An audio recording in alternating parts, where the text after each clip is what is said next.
श्री स्वामी समर्थ। तुम्हा सर्वांचं माझ्या यूट्यूब चॅनलवरती अगदी मनापासून स्वागत करते। तुमच्या मनातील सर्व काही चांगल्या इच्छा स्वामी महाराज नक्की पूर्ण करो हीच स्वामी चरणी प्रार्थना करते आणि आजच्या व्हिडिओला सुरुवात करते। आजचा व्हिडिओ खूप महत्त्वाचा आहे। आपल्या हिंदू धर्मामध्ये तुळशीला खूप महत्त्व आहे।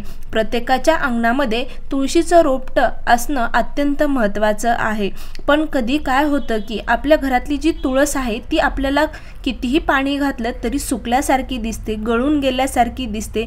कधी तिचे पानं असे सतत गळत असतात। तर त्याचं कारण काय? तर ती तुळस ही एक आपली शुभ मानली जाते। त्याचबरोबर आपल्या घरातली जी काही नकारात्मकता, वाईट शक्ती आहे ती खेचून घेते। त्यामुळे ती जी नकारात्मकता जी आहे तिने ती खेचलेली असते, त्यामुळे ती गळून जाते किंवा काळे पडतात, त्याचे पानं सुकून जाते। कधी कधी आपण पाण्याचं थोडंसं म्हणजे पाणी घालत नाहीत, दररोजच्या दररोज पाणी घालत नाही, 4 दिवसाला 5 दिवसाला कधी कुणी पाणी घालतं तुळशीला, त्यामुळे सुद्धा ती तुळस सुकल्यासारखी होते। पण मेन म्हणजे कारण आपल्या घरामध्ये जी काही वाईट शक्ती आहे, नकारात्मकता आहे, ती खेचून घेण्याची ताकद ही तुळशीमध्ये असते। आणि तुळशीने जर ही वाईट शक्ती खेचून घेतली की त्या तुळशीचं रोपटं हे पानं गळून जातात किंवा सुकल्यासारखी आपल्याला दिसत असते।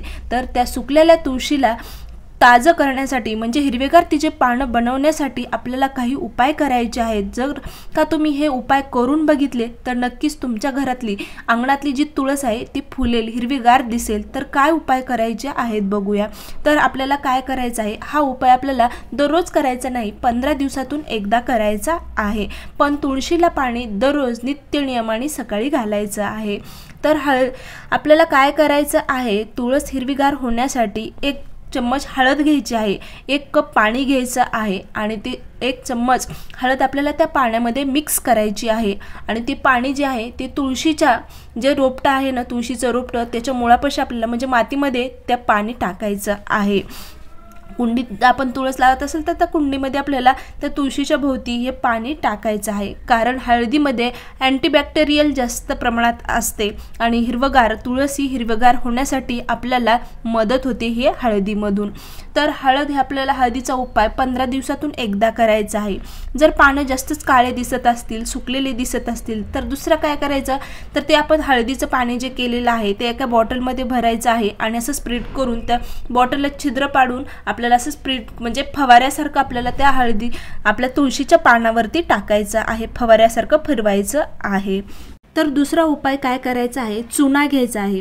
चुन्यामध्ये कॅल्शियमचे प्रमाण जास्त प्रमाणात असते, त्यामुळे आपल्याला चुना घ्यायचा आहे आणि 1 कप पाणी घ्यायचं आहे। तो चुना त्या पाण्यामध्ये टाकायचा आहे, मिक्स करायचा आहे आणि तसंच त्या तुळशीच्या भोवती मुळापाशी आपल्याला ते पाणी टाकायचं आहे। हा पण उपाय तुम्हाला 15 दिवसातून एकदा जर केला तुम्ही तर तुमच्या अंगणातली तुळस हिरवीगार होण्यास मदत होईल।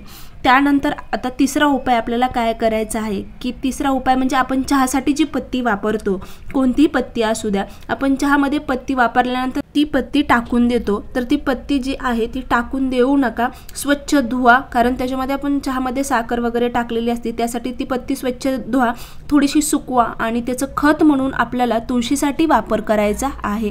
तर ती जी पत्ती आहे ती तुळशीभोवती तुम्हाला टाकायची आहे, म्हणजे त्या मातीमध्ये मिक्स करायची आहे खत म्हणून। नक्कीच आपली तुळस हिरवीगार होण्यास आपल्याला मदत होईल।